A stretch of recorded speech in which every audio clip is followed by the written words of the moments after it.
के वंश में आगे चल करके राजा हुए ऋतुपर्ण। ऋतुपर्ण के सौदास, सौदास के अस्मत, अस्मत के नारी कवच, नारी कवच के खटवांग, खटवांग के अज, और अज के बेटा दशरथ, और दशरथ के यहाँ राम लक्ष्मण भरत शत्रुघ्न का प्राकट्य हुआ। सुखदेव जी कहते परीक्षित, रामचरित्र को एक श्लोक में श्रवण करो, और आप लोग भी समय सीमा को ध्यान में रखते हुए एक श्लोक की राम कथा का ही श्रवण करें। गुरुवर थे त्यक्त राज्यो व्यचरदन वनम पदम पदभ्याम प्रियाया पाणिस्पर्शाक्षमाभ्याम मृजत पथुरुजो यो हरिन्द्रानुजाभ्याम वैरूप्या सुरफणक्य प्रिय विरहरुसारोपितो भ्रूमृजम्बा त्रस्ताब्दिर्वद् खलवल दहनम कौसलेन्द्रो वतन्ना। गुरुवर थे त्यक्त राज्यो। हे राजन, भगवान राम का प्राकट्य चतुर्व्यूह अवतार में हुआ, भरत शत्रुघ्न राम लक्ष्मण के रूप में। राम जी का नामांकरण हुआ। विश्वामित्र जी एक दिन भरत लक्ष्मण को लेकर के गए। भगवान राम ने विश्वामित्र के यज्ञ को पूर्ण किया। एक दिन भगवान विश्वामित्र के साथ धनुष यज्ञ में गए। धनुष यज्ञ सुनी रघुकुल नाथ हरसि चले मुनिवर के साथ। तो उस धनुष यज्ञ को भगवान ने पूर्ण किया। धनुष का खंडन हुआ। जानकी मैया से राम जी ने अपना नाता जोड़ा। पुनः राम जी अपने राज्य में आए। राजा दशरथ ने राम जी को राजपाट देना चाहा, लेकिन कैकेयी के कहने पर राजा दशरथ ने राम जी को वन दिया, और राम जी ने उस वन को स्वीकार किया और उस राज्य लक्ष्मी को एक तिनके की भांति त्याग दिया। गुरुवर थे त्यक्त राज्यो, और वो छोटा मोटा राज्य नहीं था, सुरेप्सित राज्य लक्ष्मी। जिस राज्य लक्ष्मी की कामना इंद्र करते थे। इंद्र जब राजा दशरथ के वैभव को देखते तो इंद्र को लज्जा होती कि मेरा स्वर्ग में भी इतना वैभव नहीं है जितना वैभव राजा दशरथ के पास है। लेकिन राम जी ने उसको त्याग दिया तिनके की भांति। सुखदेव जी कहते परीक्षित, भगवान ने चित्रकूट में संतों को परमानंद प्रदान किया। भगवान ने सुतीक्षण, सरभंग, जटायु, इन सब पर कृपा करी। सबरी पर कृपा करी। हनुमान से भेंट हुई, सुग्रीव से मैत्री हुई, और बानर भालुओं के माध्यम से भगवान ने पुल समुद्र पर बांध दिया और रावण को सैन्य शक्ति के साथ परास्त किया, और पुनः अपने अयोध्या में आए। बोलिए रामलला सरकार की जय। सुखदेव जी कहते परीक्षित, अब तुम कृष्ण चरित्र श्रवण करो। अथा तो श्रूयताम राजन वंशः सोमस्य पावना। हे राजन, तुम चंद्रवंश की पावन कथा सुनो। चंद्रवंश में चंद्रमा से इस वंश का शुभारंभ हुआ, अत्रि ऋषि से। चंद्रमा के बुध, बुध के पुरुरवा, इन्हीं के वंश में यदु, ययाति आदि आदि राजा हुए। इन्हीं के वंश में सूरसेन, आजमीर, देवमीर, सूरसेन, सूरसेन के साथ सूरसेन के पुत्र हुए वसुदेव। वसुदेव जी की 7 पत्नी, 7वीं पत्नी थी देवकी।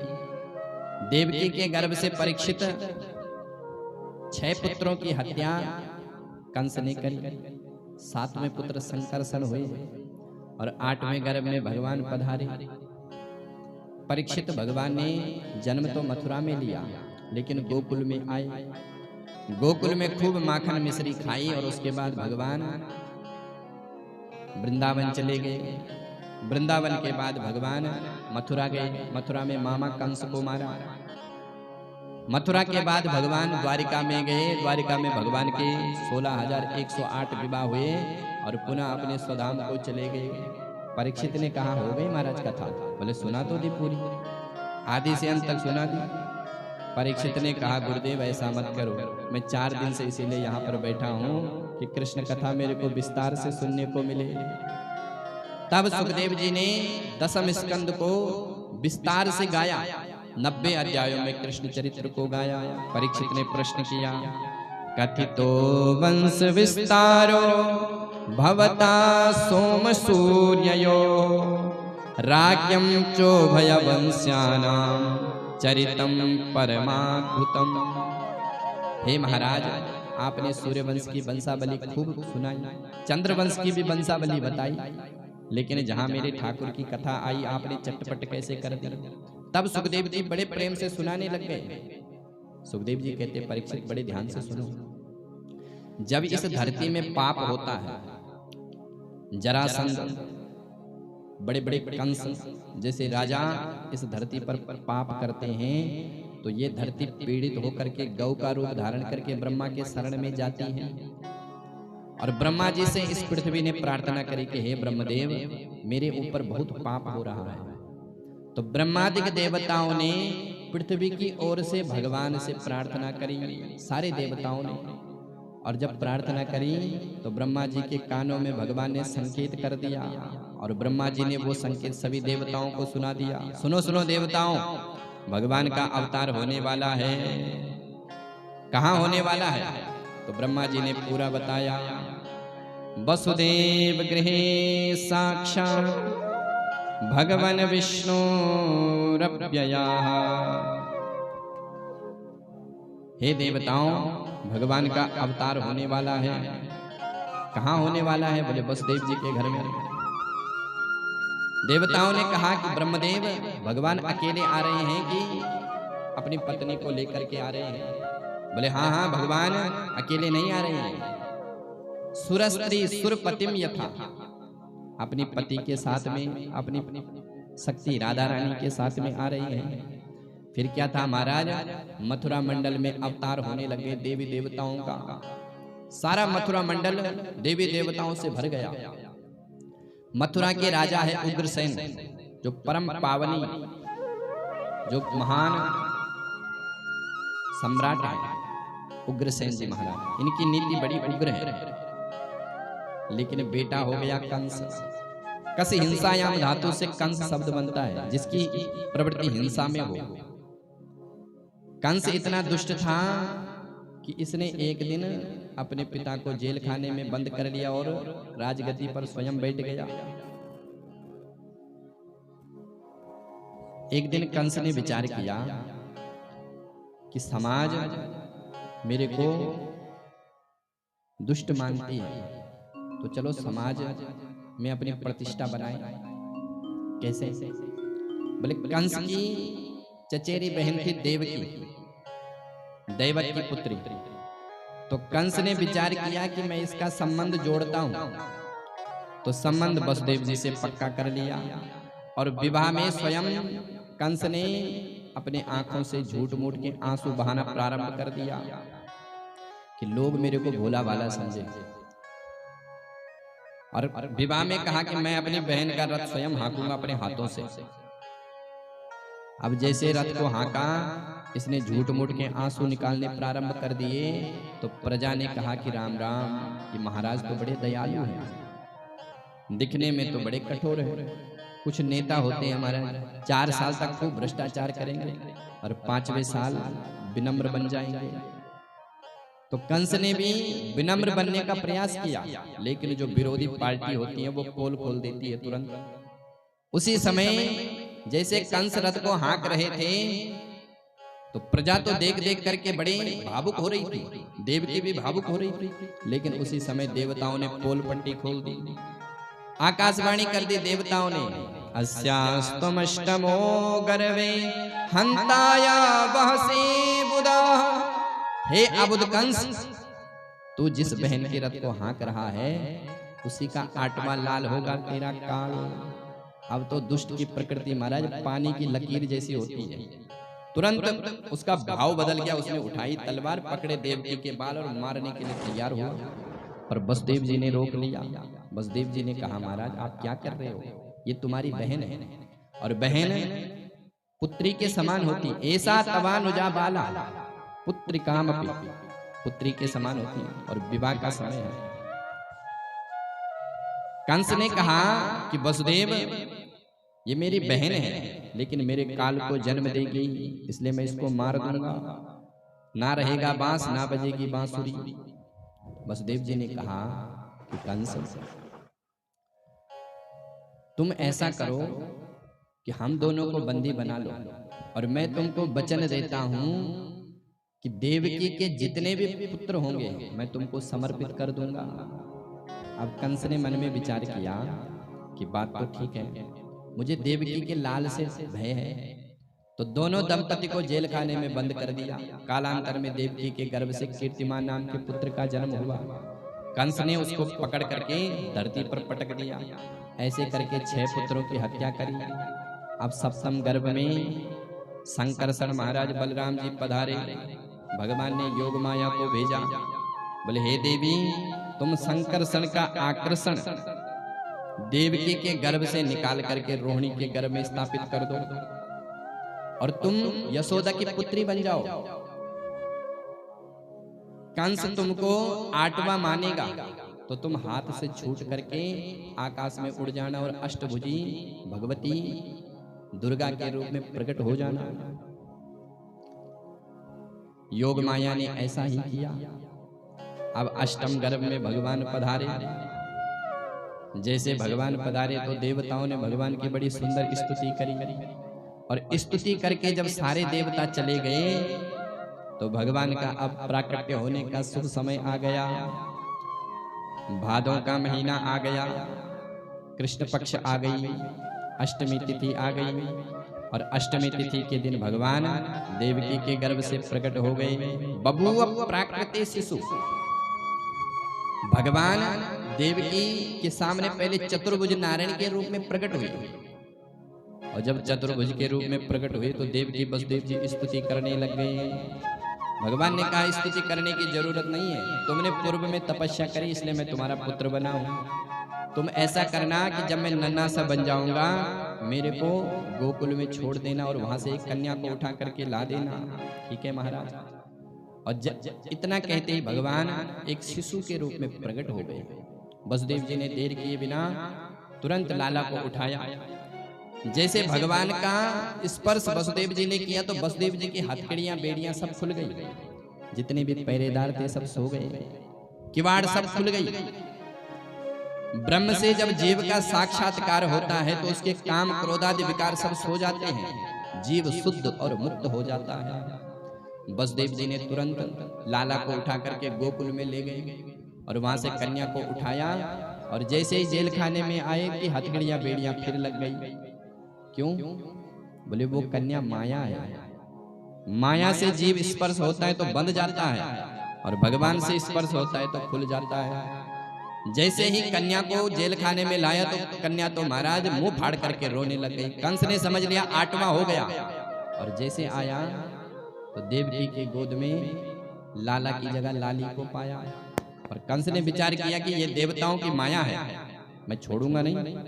उठाया उस कन्या को और जैसे पटकने लगा तो वो कन्या हाथ छुड़ा करके आकाश में उड़ गई और कहने लग गई किम मया चरितम भद्रम। हे अबुद कंस, तू निरर्थक बालकों की हत्या क्यों करता है? तेरे को मारने वाला तो कहीं और पैदा हो गया। अब तो कंस बेचारा डर गया। अब तो ये रही मथुरा की बात। अब थोड़ा नंद भवन की ओर भी हम चले, बस 5 मिनट, 5 से 6 मिनट नहीं होगा, 5 मिनट में कृष्ण हमारे सामने आ जाएंगे। नंद भवन में नंद भवन की चर्चा करते हैं। अब नंद भवन की चर्चा ब्रज भाषा में करते हैं। नंद बाबा 80 साल को डोकरा है गयो पर छोरा छापरो कोई ना भयो। एक दिन नंद बाबन के घरन में महात्मन की मंडली आई। नंद बाबा ने खूब महात्माओं को खूब भोजन कराया, चकाचक माल घुटाया। और महात्माओं ने जब खूब भोजन खाया और पेट पर हाथ घुमाया तो महात्मा के मुख से आशीर्वाद निकस गयो, नंद बाबा पुत्रवान भवा। नंद बाबा ने कहा, अरे महाराज, या 80 वर्ष के डोकराए तुम क्या आशीर्वाद दे रहे हो? बोले तो बाबा तेरे कोई छोरा ना है? बोले बाबा अबे तक तो भयो ना, आगे को पतो ना। बोले तो बाबा तू चिंता मत कर, हम संतान गोपाल को पाठ करेंगे, खूब अनुष्ठान करेंगे, देख हमारो भजन को प्रताप तेरो छोरा काय ना भयो। बोले ठीक है महाराज, आप तो खूब भजन करो, हम आपको खूब माल बिटाएंगे।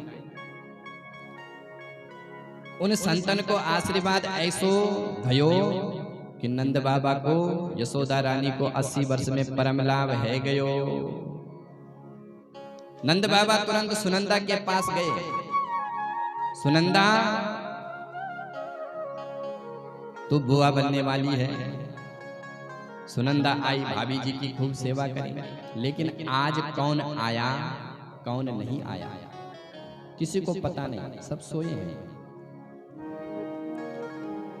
सब सोए हुए हैं। सुनंदा ने अचानक रात्रि 12 बजे नींद खुल गई। घर को देखा कि घर के दरवाजे सारे खुले हैं, भाभी जी का दरवाजा भी खुला है, और जो परदेश हटा करके देखा तो यशोदा रानी के बगल में नील कमल सा बालक सोया है। सुनंदा चिल्लाने लग गई, है गयो है गयो। सारे दास दासी खड़े हो गए, क्या हुआ? बोले कछु ना हुआ। बोले मेरे भैया कहाँ है बताओ? बोले तुम्हारे भैया तो मंदिर में बैठ करके भजन कर रहे हैं। सुनंदा दौड़ी दौड़ी मंदिर में गई और नंद बाबा तो माला जप रहे हैं और सारे मंत्र भूल करके एक ही मंत्र जप रहे हैं, अबे तक तो भयो ना आगे को पतो ना, अबे तक तो भयो ना आगे को पतो ना। सुनंदा ने कहा, अरे भैया मैं तेरे को कहाँ कहाँ नहीं ढूंढ रही हूँ। बोले बहन जल्दी बता क्या समाचार है, नहीं तो मेरे को हार्ट अटैक आ जाएगा। बोले बाबा पहले तू ये बता मेरे ताई क्या है। बोले सुनंदा ये रही तिजोरी की चाबी, जो मन में आए सो कर।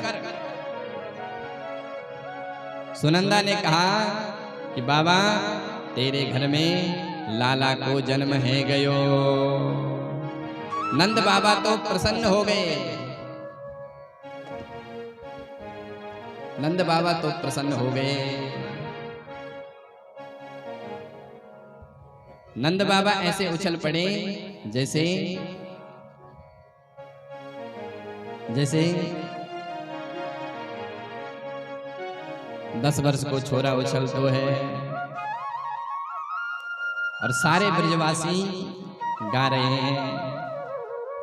तो अब हमारे बीच में भगवान आएंगे, क्योंकि भगवान का प्राकट्य हो गया।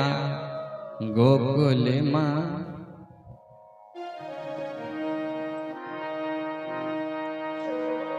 गोकुल माँ देवता होया देना, जन्म ले दो द्वारिका नरेणा। गोकुल माँ देवता होया देना, जन्म ले दो द्वारिका नरेणा। अरे गोकुल माँ देवता होया देना, जन्म ले दो द्वारिका नरेणा। जन्म ले दो द्वारिका नरेणा, हो जन्म ले दो द्वारिका नरेणा, हो जन्म ले दो द्वारिका नरेणा। अरे गोकुल माँ देवता होया देना, जन्म ले दो द्वारिका नरेणा। अरे गोकुल माँ देवता होया देना, जन्म ले दो द्वारिका नरेणा। बधाई हो बधाई हो बधाई हो। जन्म ले दो द्वारिका नरेणा, गोकुल माँ देवता होया देना, जन्म ले दो द्वारिका नरेणा। देवता होया देना, जन्म ले दो द्वारिका नरेणा। द्वारिका नरेणा, हो द्वारिका नरेणा। द्वारिका नरेणा, हो द्वारिका नरेणा। अरे द्वारिका नरेणा, हो द्वारिका नरेणा। द्वारिका नरेणा, हो द्वारिका नरेणा। जन्म ले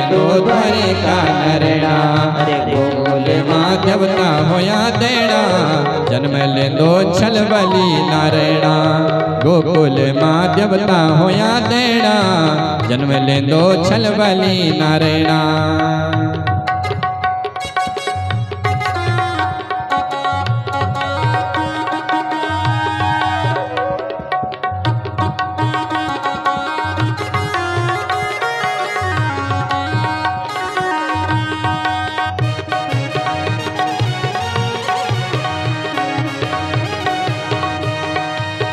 देवकी ने जन्म दिनी यशोदन पाली देवकी ने जन्म दिनी यशोदन पाली देवकी ने जन्म दिनी यशोदन पाली हो देवकी ने जन्म दिनी यशोदन पाली ओ घुंघरली लटुली तेरी आँखी छन काली घुंघरली लटुली तेरी आँखी छन काली ओ घुंघरली लटुली तेरी आँखी छन काली घुंघरली लटुली तेरी आँखी छन काली मथुरवे छल बली नारायणा जन्म लेंदो द्वारिका नारायणा अरे मथुरवे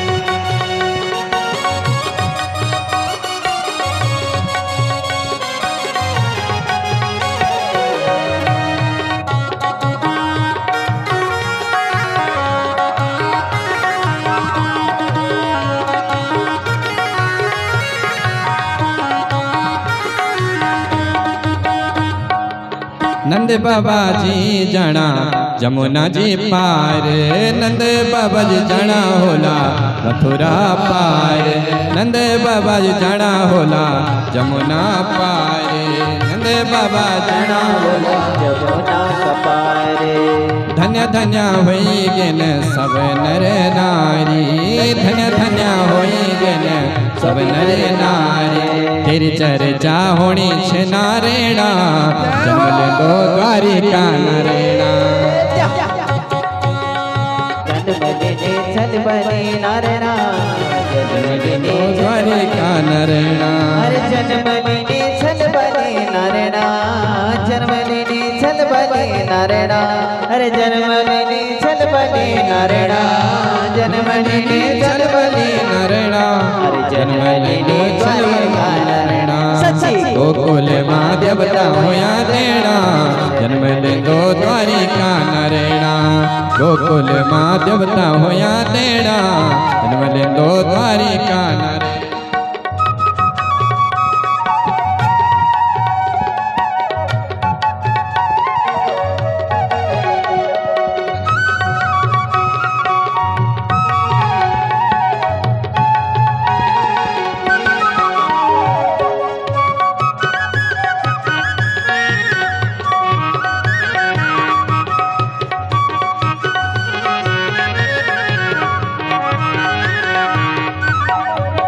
देवकी ने जन्म दिनी यशोदन पाली हो देवकी ने जन्म दिनी यशोदन पाली देवकी ने जन्म दिनी यशोदन पाली देवकी ने जन्म दिनी यशोदन पाली घुंघराली लटुली तेरी आँखी छन काली घुंघराली लटुली तेरी आँखी छन काली घुंघराली लटुली तेरी आँखी छन काली घुंघराली लटुली तेरी आँखी छन काली मथुरवे छल बली नारायणा जन्म लेंदो द्वारिका नारायणा मथुरवे छल बली नारायणा जन्म लेंदो द्वारिका नारायणा गोकुल मां देवता होया देना जन्म लेंदो द्वारिका नारायणा गोकुल मां देवता होया देना जन्म लेंदो द्वारिका नारायणा। जय हो नंद के लाला की बधाई हो।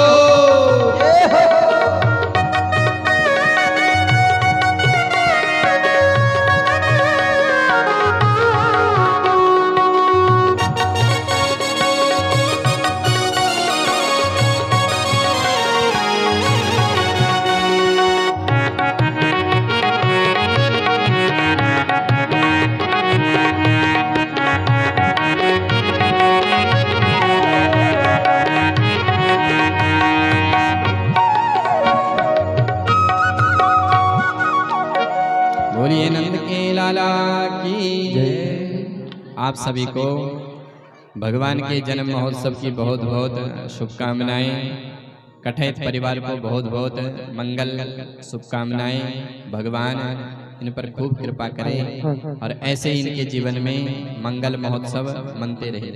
बोलिए कृष्णचंद्र भगवान की जय। जय श्री राधे। अब हमारे प्रेम सिंह कठैत जी ब्राह्मणों को दान दक्षिणा के सहित सम्मानित कर रहे हैं।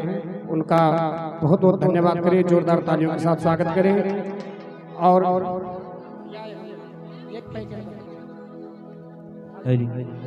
बोलो वृंदावन में हरि लाल की। देखो भगवान की बड़ी अपार कृपा है इस परिवार पे। बोलो वृंदावन में हरि लाल की जय।